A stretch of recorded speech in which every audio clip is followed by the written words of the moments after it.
So Keir Starmer is having to work extremely hard to undo the reputation that was so quickly established by his predecessor, Jeremy Corbyn. Jeremy Corbyn, nice man, twit as a leader of a major British party, but nice man, and his brother is delightful.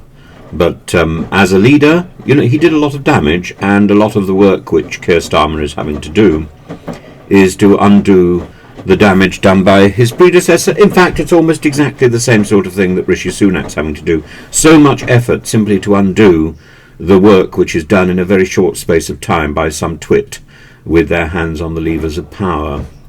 And this is why you don't let small children play around with your computer, because the wrong keys pressed at the wrong time and a lot of damage is done.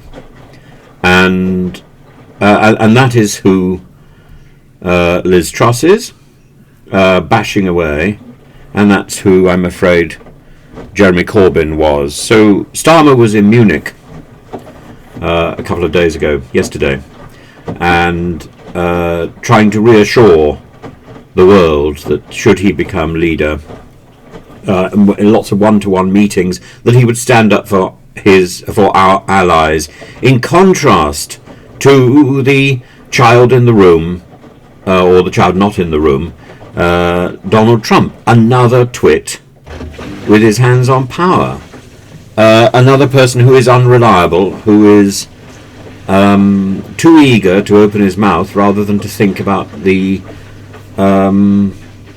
facts that are that underpin what he's saying.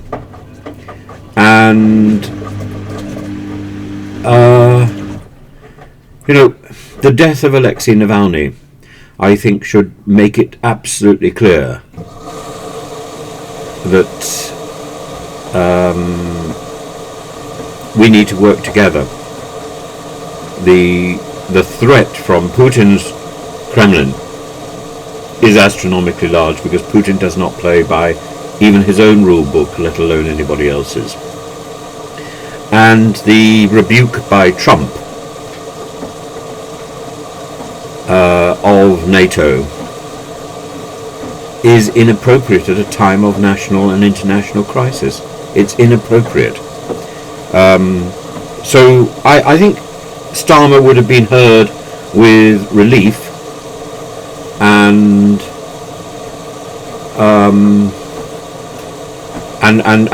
with confidence. Trump's attempt to question, to divide, to threaten the NATO alliance, to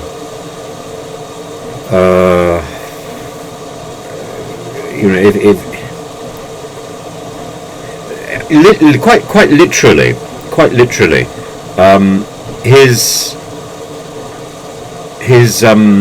suggestion that the weaker nations that don't pay up don't reach their 2% investment in military spending, that those people should be invaded, that Russia should be invited to invade them.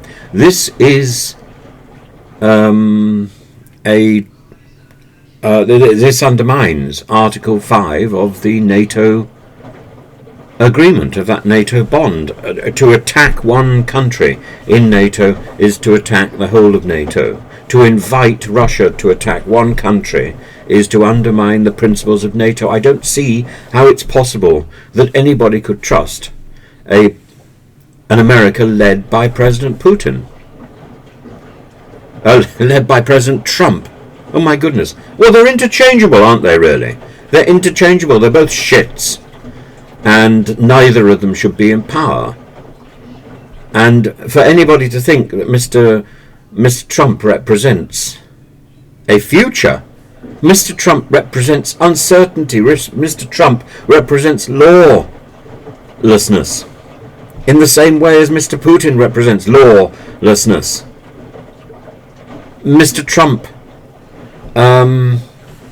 represents insecurity, not security. And Mr. Trump is as much a thug as Mr. Putin. More than that, he's now defined as a thug whose business acumen is useless. So the one thing that he could run around the place trumping on about what he can do is the one thing that he's now been defined as incapable of doing properly. So Keir Starmer said, "I made it clear to leaders that a Britain I lead will always stand up for our allies, even if others threaten not to."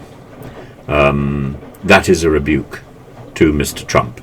We must rebuild, renew, resource, not divide and threaten. Bad faith politics risks our security.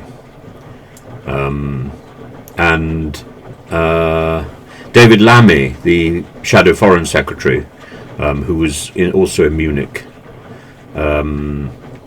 had earlier referred to Mr. Trump as a woman-hating, neo-Nazi, sympathising sociopath. If I have the privilege of becoming Foreign Secretary, it would be my job to represent the national interests of this country. Yeah, well, you know, Mr. Lammy wouldn't be the first senior figure in our country to find Mr. Trump detestable, and yet to have to deal with him. Mr. Trump is detestable, but you know, politics is about dealing with people that you don't necessarily like. Politics is about making things work, but I think it's also about making it very clear what the reality is. And the reality is where the Trump is in power. You see, Trump is a really good example of one of the things that I am continually bashing out, and continually there are people in the comment section who think that that I've misunderstood. Mr. Trump is charismatic. Mr. Trump is charming. Mr. Trump is probably delightful company. Mr. Trump is, you know, he's a character, isn't he? But he's also dangerous. He's also lawless, and I would say the same thing about many individuals. There are people you must divide. There are people you would have tea with. There are people you think wonderful company, very entertaining. Do you want them running your country?